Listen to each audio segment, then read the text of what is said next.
தென்மேற்கு பருவமழை இன்று தொடங்கக்கூடும் என சென்னை வானிலை ஆய்வு மையம் அறிவித்துள்ளது. தெற்கு வங்கக்கடலின் சில பகுதிகள், அந்தமான் கடல் பகுதிகள், அந்தமான் மற்றும் நிக்கோபார் தீவுகளில் தென்மேற்கு பருவமழை தொடங்க உள்ளதாக கணிக்கப்பட்டுள்ளது. தென்மேற்கு வங்கக்கடல் மற்றும் அதை ஒட்டிய மத்திய மேற்கு வங்கக்கடல் பகுதிகளில் நிலவிய ஆழ்ந்த காற்றழுத்த தாழ்வு பகுதி அதே இடத்தில் நிலவுவதாக வானிலை மையம் தெரிவித்துள்ளது.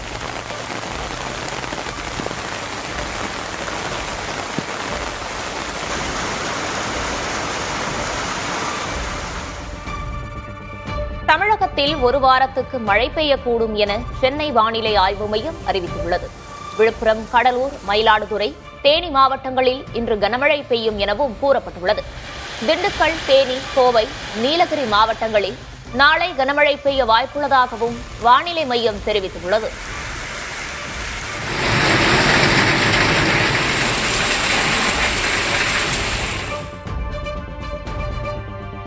சென்னையில் இன்று மழைக்கு வாய்ப்புள்ளதாக வானிலை ஆய்வு மையம் கணித்துள்ளது.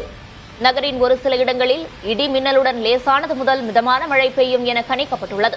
அதிகபட்ச வெப்பநிலை 34 டிகிரி செல்சியஸை ஒட்டியும், குறைந்தபட்ச வெப்பநிலை 28 முதல் 29 டிகிரி செல்சியஸை ஒட்டியும் இருக்கக்கூடும் என வானிலை மையம் தெரிவித்துள்ளது.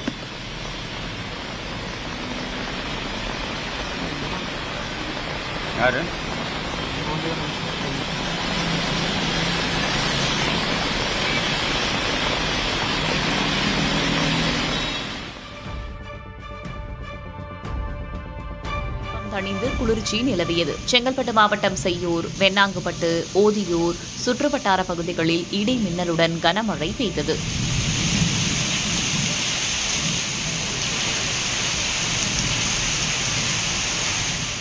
விழுப்புரம் மாநகர் பகுதிகள் கோலியனூர், அரசூர், விக்கிரவாண்டி, திண்டிவனம் உள்ளிட்ட பகுதிகளிலும் மழை பெய்தது. இதனால் வெப்பத்தின் தாக்கம் குறைந்து குளிர்ச்சி நிலவியது.